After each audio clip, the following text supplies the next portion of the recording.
Once upon a time, the Kingdom of Congo was a powerful and well-organized state in Central Africa. It covered part of the present-day territories of Angola, the Democratic Republic of the Congo, the Republic of the Congo, and Gabon. The kingdom was ruled by a king called Mani Congo. It had a structured administration, an army, and a developed commercial system. By 1482, white sails appeared on the horizon. Portuguese explorer Diogo Caio reaches the Congo coast. A historic meeting begins. The first exchanges were diplomatic. Exchanges begin: ivory, copper, fabric. After the first contacts, Portuguese Catholic missionaries arrived in Congo. The king of the Congo decided to enter into closer relations with Portugal. He chose to open his kingdom to Christianity. In 1041 or 91, he was baptized. His son at Font-de-Soupray reinforces this alliance with Portugal.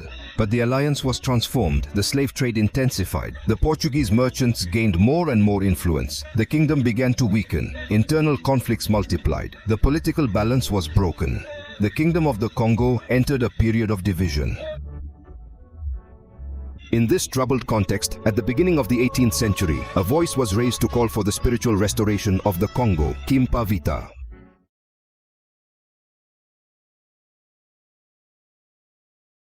In 1921, at a fight, a man stood up with unshakable faith. Simon, that a Bangu, simply dressed in a loincloth, prayed for the sick and he healed. He gave hope and the crowds rushed to him. But this light disturbed the colonial power. In Kimpas, a meeting was held. The authorities decided that they should be arrested. To do this, they sought an intermediary. John Luntala, a notable of the country, agreed to cooperate 30 Belgian francs.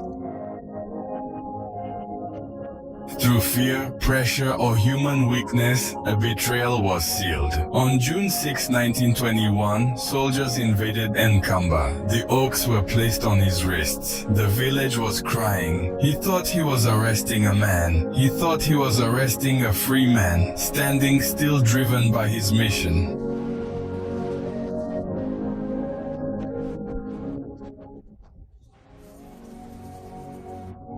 But suddenly, one can never stop a work guided by faith. The light descended, the chains could not hold what heaven protected, and mysteriously, after disappearing from his cell, Simon Kimbangu appeared to Moisa Kenga. Because one can stop a man, one can chain him to follow the next story.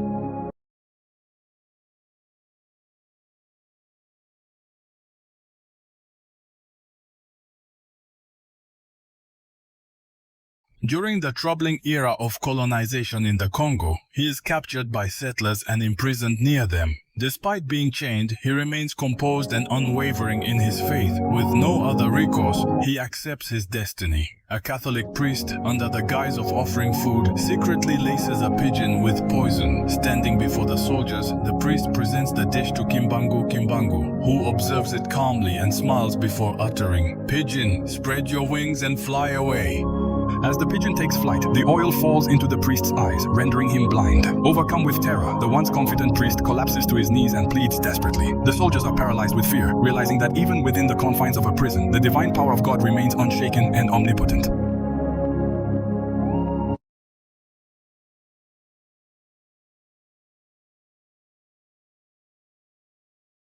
But his mind remained unchained, his spirit unbroken. He endured the unbearable pain they imposed, arrested, tried and sentenced to 30 cruel years in prison. Every day, 120 lashes resounded, each amplifying and doubling the torment. It wasn't merely 120 lashes, it became 240 wounds daily. Week after week, 1680 strikes compounded, and month after month, the agony stretched to thousands upon thousands in 3 unimaginably long decades.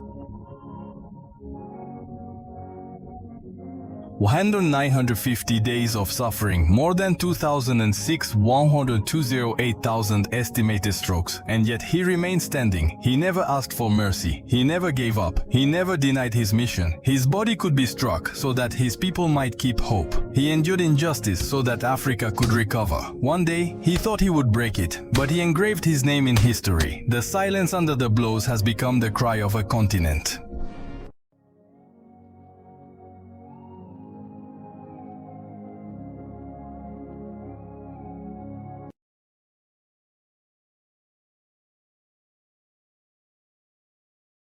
Struggling with milk before his people, he did not cry out, he did not resist. The chains were placed on his hands, but his gaze remained free. He thought he was arresting a man, he was facing a mission. In the darkness of the night, the metal was heated, the fire crackled. They locked the Simon Kimbangu in the dark. They sealed the barrel, convinced that it was all over.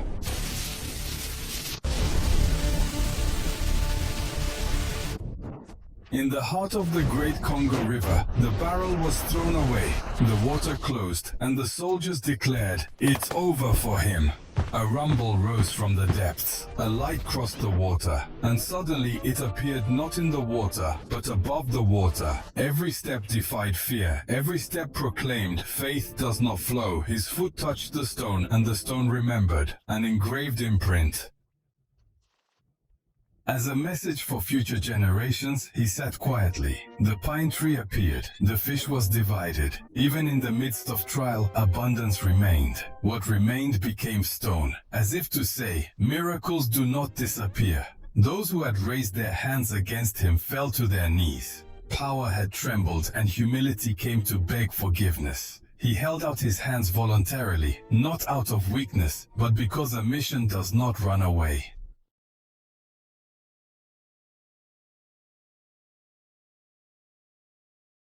Subsequently, Charles actively participated in public life, emerging as a political figure who staunchly advocated for his people.